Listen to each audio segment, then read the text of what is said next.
Audit strategy and audit planning. ये भी हम कर चुके हैं ना कि प्लान चेंज हुआ तो भी स्ट्रैटेजी चेंज हो सकती है, स्ट्रैटेजी चेंज हुई तो उस हिसाब से प्लान भी चेंज हो सकता है। ठीक है, चलिए ओके, राइटिंग पार्ट ही है इसमें। Change in audit strategy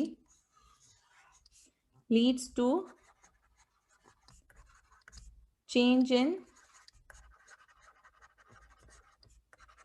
audit plan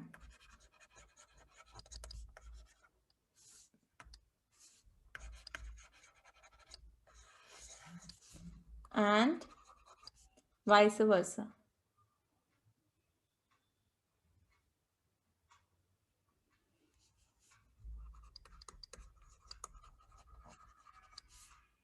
Okay, next, audit plan is prepared. Plan is prepared after audit strategy.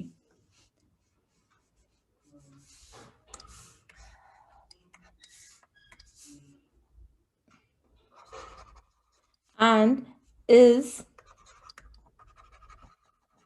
more detailed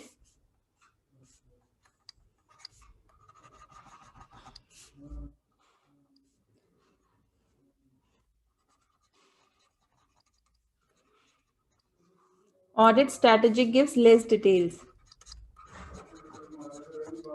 Audit strategy gives less details.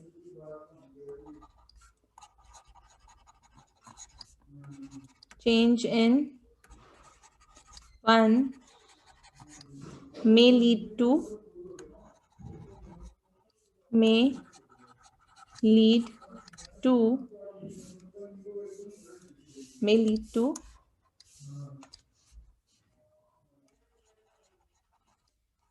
consequential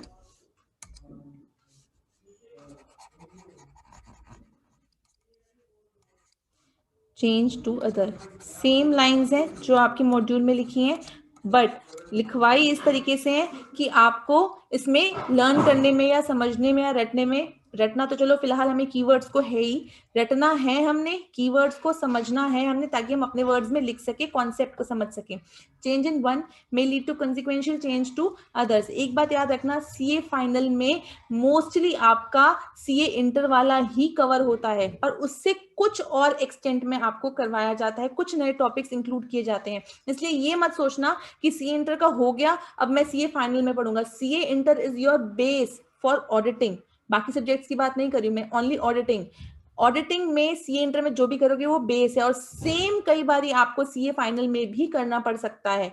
तो अपने इन नोट्स को, अपनी ये जो कॉन्सेप्ट्स हैं, इनको बहुत स्ट्रॉन्ग बनाना, ताकि जब आप इनसे आगे पढ़ो तो आपको यहाँ पर दोबारा आके उनको पढ़ना ना पड़े, और इनको सेम रखना अपने पास, ताकि जो आप वहां पर जिनसे भी पढ़ो या जैसे भी पढ़ो तो इसको दोबारा से आपको ना करना पड़े। तो इन कॉन्सेप्ट्स को अपना बिल्कुल क्लियर और स्ट्रॉन्ग बना के चलना एज योर फाउंडेशन।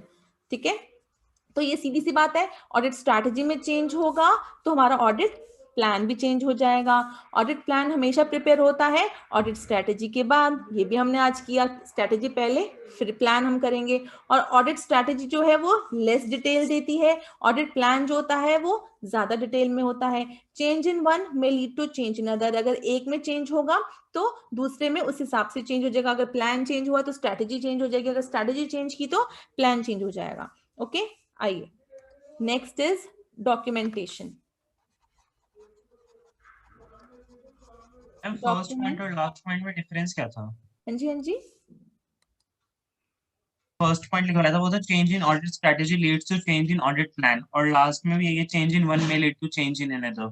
कंसिक्वेंशियल मतलब उसके कॉन्सिक्वेंसेस की वजह से चेंज हो जाएगा। देखो अलग अलग हमने इसलिए लिखा क्योंकि आपको जब ऑब्जेक्टिव टाइप क्वेश्चन आएगा ना तो आपको किसी भी तरीके से आ सकता है। तो यहाँ पर क्या मतलब है कि ऑडिट स्ट्रैटेजी जब चेंज हुई तो उसकी वजह से ऑडिट प्लान चेंज हुआ, ठीक है। अब इसका मतलब ये भी तो है ना कि अगर एक में चेंज हुआ, मतलब ऑडिट स्ट्रैटेजी में चेंज हुआ, तो उसके कॉन्सिक्वेंसेस के वजह से आपका प्लान भी चेंज हो जाएगा।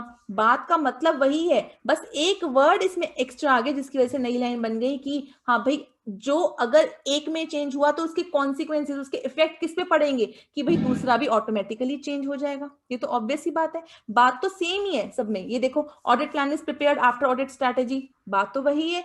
अब यहाँ पर एक मोर डिटेल दे रहे हैं, हमने नेक्स्ट लाइन लिखी कि audit strategy gives less detail. बात तो ये नहीं कि अगर एक ज्यादा डिटेल दे रहा है दूसरा लेस डिटेल देगा। तो पर हम क्या कर रहे हैं यहाँ पर, अगर आपको यही एक पॉइंट सपोज कर लो 2 नंबर में आता है, आप ऐसे लिखोगे। अगर यही आपको रिलेशनशिप पूछा जाए और आपको यही चीज 4 नंबर में आती है तो क्या इतना ही लिख के आओगे? नहीं, आपको पता है 4 नंबर के हिसाब से तो मुझे कम से कम 2 पेज भरने हैं। तो आप इसी चीज को कैसे लिखोगे? अलग अलग तरीके से लिखोगे, 2 पेजेस भर के ही आओगे। तो मार्क्स की तो हम देखते हैं ना। तो यहाँ पर क्या है कि अगर इतना ही मटेरियल मेरे पास है और मैंने इसको 4 नंबर में लिखना है, तो मैं क्या करूंगी, इसके बाद में एक फ्लो चार्ट बनाऊंगी, रिलेशनशिप, ठीक है। और यहां पर क्या लिखूंगी, ऑडिट स्ट्रैटेजी और ऑडिट प्लान, ठीक है। ऑडिट स्ट्रैटेजी और ऑडिट प्लान, और फिर मैं इसी चीज को शायद दोबारा से किसी और वर्डिंग की फॉर्म में लिख दूं। अब यहां लिखूं ऑडिट स्ट्रैटेजी, आपका ऑडिट की स्ट्रैटेजी जो है चेंज हुई है। आप देखो कितने तरीके हो सकते हैं अपने आंसर को बहुत ही ज्यादा इंफ्लुएंशियल बनाने के लिए। ऑडिट स्ट्रैटेजी चेंज हुई, कॉन्सिक्वेंसेस क्या होंगे, चेंज इन ऑडिट प्लान। अब मैंने यही जो चीज है, यही चीज मैंने यहां भी लिखी हुई है, पर मैंने नीचे किस फॉर्म में लिख दी, फ्लो चार्ट के फॉर्म में। क्यों भाई, मेरे पास इंफॉर्मेशन तो इतनी ही है और मुझे इसको 4 नंबर के हिसाब से लिखना है। तो हम क्या करेंगे, उसी पॉइंट को अच्छे से और एक्सप्लेन करेंगे, क्योंकि कई बार ऐसा होता है इंफॉर्मेशन कम होती है पर मार्क्स ज्यादा होते हैं, तो हम उतनी थोड़ी लिख के आएंगे, 2 बारी पेज में लिखेंगे तो मतलब सेम है, पर बात है कि उसको अलग तरीके से लिखा हुआ है, ठीक है। चलो आगे, डॉक्यूमेंटेशन।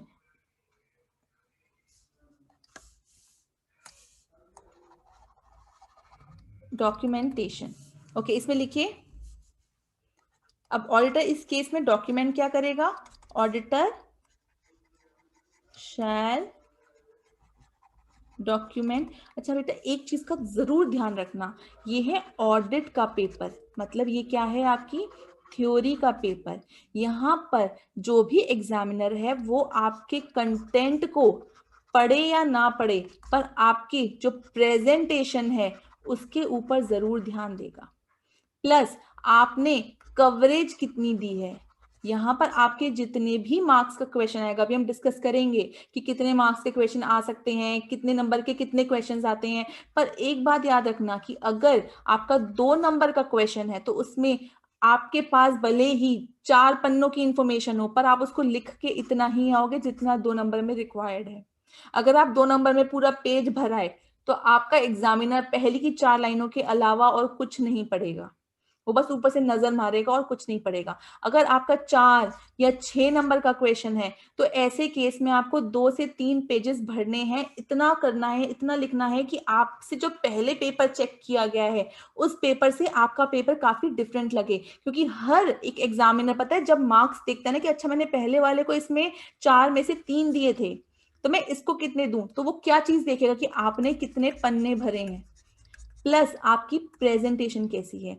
शायद उसने उससे अच्छा लिखा हो जो आपने लिखा है, पर आपने अंडरलाइन कर दिया, आपने ऐसे बीच में फ्लो चार्ट्स बना दिए, आपने लिखा यही मटेरियल पर आपने ऐसे बीच में फ्लो चार्ट्स बना दिए, एक थोड़ा सा हाईलाइट कर दिया। उसके लिए आपको किसी और पेन की रिक्वायरमेंट नहीं है। आपको क्या करना है, आपको किसी पेन की रिक्वायरमेंट नहीं, आप ब्लू पेन से कर रहे हो उससे करो, पेंसिल भी मत यूज करो, पर इस तरीके के फ्लो चार्ट्स बनाओ। अगर आपने ये देखो, जब मैंने ये चीज लिखी, जब मैंने इसको स्क्वायर में डाला, अब मैंने क्या किया, मैं डालती तो मैं जैसे रिलेशनशिप लिखा है, अब मैं रिलेशनशिप को ऐसे करके डालूं तो देखो मेरा स्क्वायर कितना अलग सा और अनटाइडी लग रहा है। तो मैं ऐसे केस में क्या करती हूँ, मैं ऐसे केस में मुझे पता है मेरे पास टाइम नहीं है, किसी भी स्केल को यूज करने का, तो what I do like this. तो अब जब मैं खुद ही इसको वॉल कर रही हूँ, तो अगर मैं इसको खुद ही टेढ़ा मेढ़ा लिख रही हूँ तो डेफिनेटली से बात है कि वो टाइडी लगेगा और ये अनटाइडी लग रहा है। तो ऐसे केस में आपको क्या ध्यान देना है कि आपकी प्रेजेंटेशन ना बहुत अच्छी होनी चाहिए, ठीक है, ताकि किसी भी पेपर को अगर पहले एग्जामिनर चेक कर चुका है और आपका 10वां या 15वां पेपर है, तो उस हिसाब से ना वो अपना जो चेक करने की एक पैशन होती है ना, वो उस चीज को बहुत कम कर चुका था, बहुत खो चुका होता है। तो ऐसे में आपको अपना पेपर इतना अट्रैक्टिव बनाना है कि अगर वो आपका आंसर ना भी पढ़े तो सिर्फ अंडरलाइन देख के कि हाँ इस बच्चे ने अंडरलाइन किया तो मतलब इसको पेपर करना आता है। अगर इसने इसी आंसर में, भले ही आपको क्वेश्चन ही समझ में ना आया हो, कोई ऐसा क्वेश्चन आ गया हो या वो टॉपिक आप छोड़ के गए हो, तब भी उसको लिख कर आओ और ऐसे लिख के आओ जैसे आपने अपना पहला क्वेश्चन अटेम्प्ट किया है और आपको उसके बारे में सब पता है। अगर गंदी राइटिंग में लिखोगे तो समझ में आ जाएगी, पहले तो बच्चा बहुत अच्छी राइटिंग में लिख रहा है, अंडरलाइन कर रहा है, और ये क्वेश्चन उसने ऐसे ही घसीटे मारे हैं और कुछ अंडरलाइन नहीं किया, तो समझ जाएगा इस बच्चे को ये आंसर नहीं आता। तो उस आंसर को भी उतनी शिद्दत से अटेम्प्ट करो जैसे कि आपको आंसर आता है। तो जो भी वर्ड उसमें से आपको समझ आता है, उसमें सपोज डॉक्यूमेंटेशन वर्ड लिखा है, डॉक्यूमेंटेशन के ऊपर लिख डालो, अंडरलाइन कर दो कीवर्ड्स। कीवर्ड्स हर जगह सेम है, तब से लेके अब तक हम reasonable assurance, risk of material misstatements, FRF, यही चीजें करते आ रहे हैं, उनको अंडरलाइन करो और उस मार्क्स के हिसाब से पेजेस को भर के आओ। और जो क्वेश्चन नहीं आता ना, उसके अंदर तो आधा पेज एक्स्ट्रा भर के आओ। क्यों? क्योंकि आपका एम क्या है, उनको ये बताना नहीं कि मुझे कितनी नॉलेज है, उनका एम, आपका एम है उनको ये बताना कि आपको मुझे पूरे मार्क्स देने हैं, आपको मार्क्स लेने हैं वहां पर। एम क्या है? मार्क्स लेना, ठीक है, ना कि ये बताना कि मुझे कितना आता है, नहीं। तो मार्क्स लेने का क्या तरीका है? प्रॉपर प्रेजेंटेशन, और जितना हो सके लिखो लिखो लिखो लिखो लिखो, ताकि आपका पेपर बाकी सबके पेपर से डिफरेंट रहे। इसलिए कंटेंट हमेशा अपना अपने पास बहुत सारा रखना। इसलिए मैं आपको ना यहाँ पे हिंदी में लिख के बताती हूँ, ताकि आपको जब ये चीज हिंदी में पता चलती है ना, तो आप इसको रटोगे नहीं, आप इसको समझोगे कि जैसे इन तीनों में से कोई भी घटना घटे तो मुझे क्या करना है, मुझे अपने प्लान को मॉडिफाई करना है। और क्या प्लान चेंज करना, कब प्लान चेंज करना पड़ सकता है, क्यों करना पड़ सकता है, क्यों? क्योंकि जब मेरे सामने कोई ऐसी बात आए, ऐसी इंफॉर्मेशन आए जिसकी वजह से, मतलब जो मेरे पास पहले नहीं थी जब मैंने अपना इनिशियली ऑडिट प्लान बनाया था, अगर मेरे सामने ऐसी कोई इंफॉर्मेशन आती तो मुझे अपना प्लान चेंज करना पड़ेगा। तो इन बातों को ना आपको बहुत ही ज्यादा क्या करना है, ध्यान में रखना है। ओके, चलिए, ओके,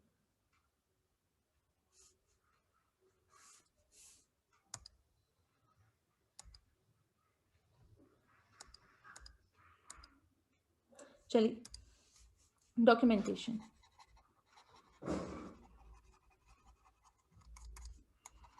कीवर्ड्स को अंडरलाइन करने की अपनी आदत अभी से ही बना लो। Documentation, auditor shall document. जब भी बात प्लानिंग की आती है, स्ट्रेटेजी की आती है, तो ऑडिटर क्या डॉक्यूमेंट करेगा? ओवरऑल ऑडिट स्ट्रैटेजी, उसको भी डॉक्यूमेंट करेगा। अब आप बोलोगे कि मैम भाई ऑडिट स्ट्रैटेजी तो एक ऐसी चीज है जो ऑडिटर ने अपने लिए बनाई है, तो उसको क्यों डॉक्यूमेंट करना है? उसको भी डॉक्यूमेंट करना है, क्योंकि वो तो पहला प्रूफ है कि भाई मैंने ऑडिट को करना शुरू किया तो देखो मैंने प्लानिंग बनाई। इट मीन्स क्या है? ये एविडेंस है कि ऑडिट हुआ, मतलब प्लान हुआ था ऑडिट, तो उसके अकॉर्डिंग ऑडिट चला ना। तो आपसे मीनवाइल कभी मैनेजमेंट भी पूछ सकती है कि आपका ऑडिट कहां तक पहुंचा, तो आप उनके पास क्या लेके जाओगे? Look, this is my plan of audit, तो अब तक इतना कवर हो जाना चाहिए था, मैं यहां तक पहुंच चुका हूं। तो आप अपना प्लान उनसे डिस्कस कर सकते हो, ठीक है। तो ये भी डॉक्यूमेंट होते हैं। दूसरी चीज क्या डॉक्यूमेंट होगी आपकी? Audit plan. तो अगर आपके पास क्वेश्चन आता है ट्रू फॉल्स में, ऑब्जेक्टिव टाइप में, कि क्या ऑडिट प्लान और strategy being the property of auditor, जो कि वो अपने ऑडिट को ढंग से करने के लिए बनाता है, तो क्या वो उसको भी डॉक्यूमेंट करेगा as a part of audit evidence? आप कहोगे yes, although it's a property of auditor, although it is made for the convenience of auditor, ताकि उसका जो ऑडिट है वो स्मूथली हो, इफेक्टिवली हो, एफिशिएंटली हो, तब भी they form part of audit evidence. तो ये क्या है? हमारे ऑडिट एविडेंसेस हैं, कि एविडेंस की, सबूत की ऑडिट हुआ, तो ये भी डॉक्यूमेंट होते हैं। ओके, एनी सिग्निफिकेंट चेंजेस, इसके साथ आप और क्या करोगे? Any significant changes made to overall audit strategy,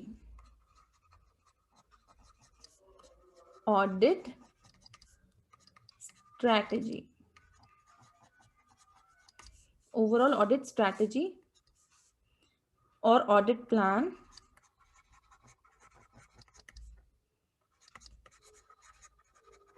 और audit plan and reasons for such change. अब देखो एक नई चीज सामने आई ना, and reasons for such change. I am sorry, ये ऑल्टर ने प्लान बनाया जो उसने इनिशियल प्लान बनाया था, ठीक है, जो हम सब ने मिलकर एक इनिशियल प्लान बनाया था कि डेटर्स में इतना टाइम लगाएंगे, फिक्स एसेट्स में इतना टाइम लगाएंगे। फिर गगन और हर्ष गए, उन्होंने डेटर्स को ऑडिट किया, उन्होंने रिस्क को असेस किया, ठीक है, और अल्टीमेटली वो क्या लेके आए कि मैम डेटर्स तो जो है वो ना बिल्कुल भी रिस्की नहीं है। हमने क्या किया, फिर से एक नया प्लान बनाया जिसमें हमने कहा कि अब ये एरियाज रिस्की हैं, डेटर इज नॉट रिस्की और डेटर्स तो हमारा हो चुका है, ठीक है। तो हमने प्लान नंबर 2 बनाया। अब आगे जाके हो सकता है हमने प्लान 3 बनाया, प्लान 4 बनाया, हमारे 4 बार हमारा प्लान जो है वो मॉडिफाई हुआ, ठीक है। अब ऐसे पर्टिकुलर केस में क्या जो मेरा डॉक्यूमेंट होगा ऑडिट प्लान, वो क्या प्लान नंबर 4 ही होगा खाली?